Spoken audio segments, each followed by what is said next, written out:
Hi, everybody. It's Peter Schiff here. It is Friday, March 4th, 2011.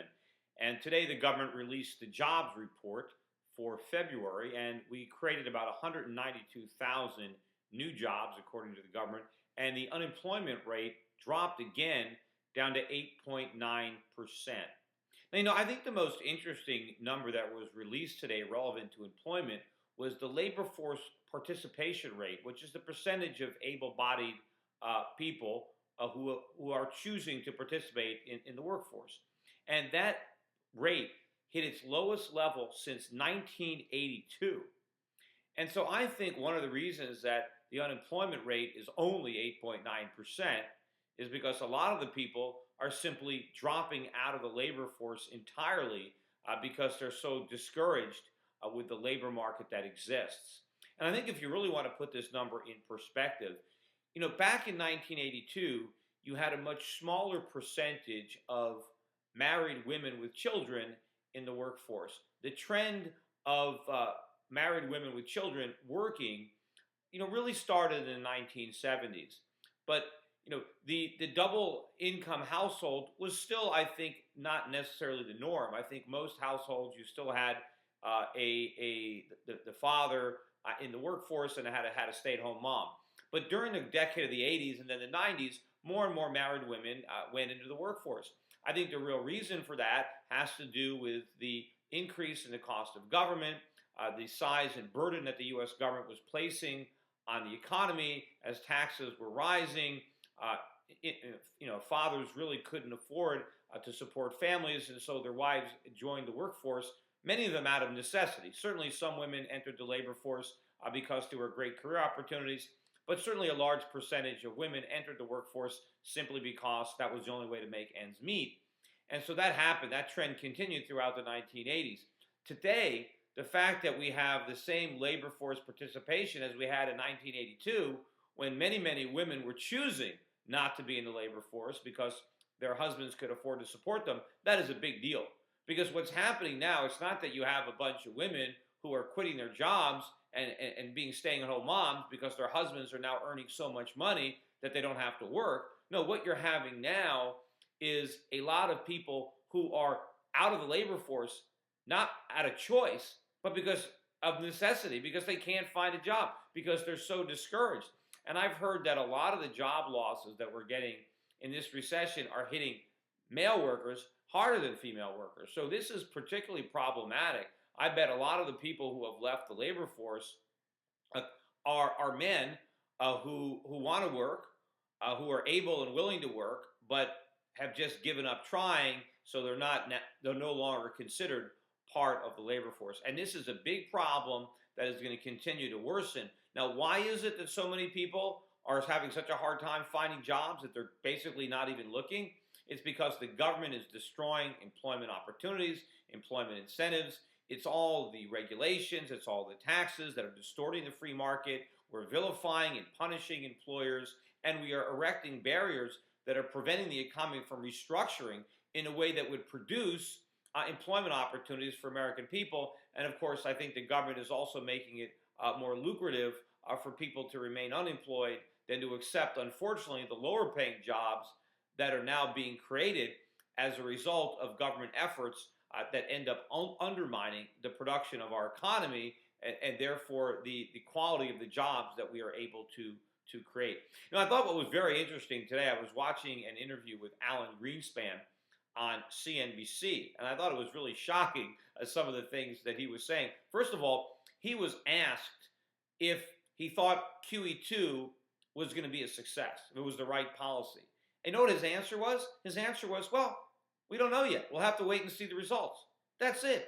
I mean, it reminded me of Nancy Pelosi. We don't know if the policy is effective until we see if it works. I mean, if Alan Greenspan actually had some understanding of monetary policy, he would be able to know right now whether or not QE2 is the right thing to do. You don't simply say, well, I have no idea. Let's just see what happens. And if it works, then it was right. And if it doesn't, then it was wrong. I mean, you don't need any kind of intelligence to come up with that kind of insight. Also, he was asked, to compare Bernanke to Trichet. because over at the ECB this week he hinted that rate hikes are imminent, that the ECB is going to hike rates probably the next meeting. The ECB is worried about inflation, and of course Ben Bernanke continues to say that he's not worried, inflation is not a problem, and pedal to the metal on the printing presses. And he was asked, well, why why are these two central bankers coming to different conclusions?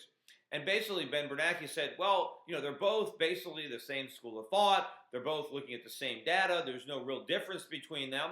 It's just that they're betting on different things. They're playing different odds. That Trichet seems to think the odds favor that maybe there'll be some more inflation, and so he's going to tighten. But the way Bernanke looks at the numbers, he thinks the odds are that that's not going to happen. So in other words, according to Alan Greenspan, none of these guys has any idea what's going to happen. And they're all just a bunch of Las Vegas bookies trying to handicap whether or not there's going to be any inflation. And so Trichet, he's putting his chips on inflation, and Bernanke is saying, no, there's not. I'm betting the other way.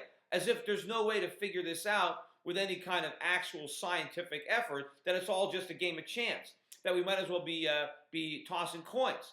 If that's the case, if it's all just guessing, why do we even need central bankers?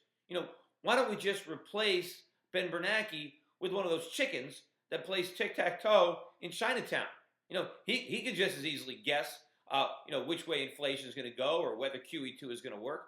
In fact, if we went with a chicken over Ben Bernanke, at least with the chicken, he'd have a 50-50 shot of being right. Bernanke is always wrong. Anyway, I also want to talk a little bit about an article I read the other day that talked about the total amount of government spending in the month of February. The federal government actually spent about $1 trillion last month. Now you might say, well, how could they have spent a whole trillion? Well, what happened is about $600 billion worth of debt matured, and so the government had to pay people back. So that's spending. Now, of course, where'd they get that money? Well, they turned around and they sold those bonds to new investors.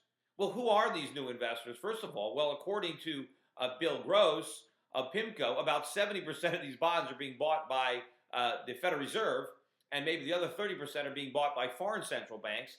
But the reality is, private citizens, private investor demand is really drying up for treasuries. I mean, who would want treasuries? So what's happening is, as treasuries are maturing, those that are in the hands of private investors, they don't want to roll them over. They don't want to reinvest at these low rates. So they want their money back.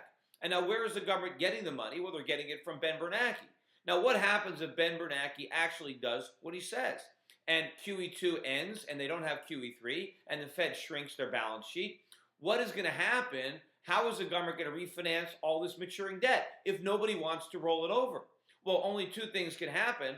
Either interest rates are going to have to rise dramatically so that we can find buyers for these bonds absent the Federal Reserve or foreign central banks, or the U.S. government is going to have to slash other spending or raise taxes so it can pay off maturing debt. You see, a lot of people want to focus on just one part of the national debt, and that's the interest payments, the annual interest payments that we have to pay. But what's more important than the interest payments is the principal, especially when you've been borrowing short, which is what the U.S. government has been doing. We've been selling a lot of 30-day bills or one-year bills. And as these bills mature, the owners don't have to roll them over. It's kind of like the difference between someone who has a 30-year mortgage where, you have 30 years to pay it off versus somebody who's maybe got a balloon payment every year, where every single year your mortgage matures and you got to go find somebody else to make the loan all over again. Well, what if you can't do that? Well, then you're out of the street. Right? If you can't refinance, that's what we've done. And I think with these ridiculously low interest rates and all the inflation that the Fed is creating, look, silver hit a 31-year high today. Gold almost made a record high, just shy. Oil closed at $104 and I think 50 cents a barrel, up $2.5. That's a 2.5-year high. Commodity prices, CRB itself hit a 2.5-year high.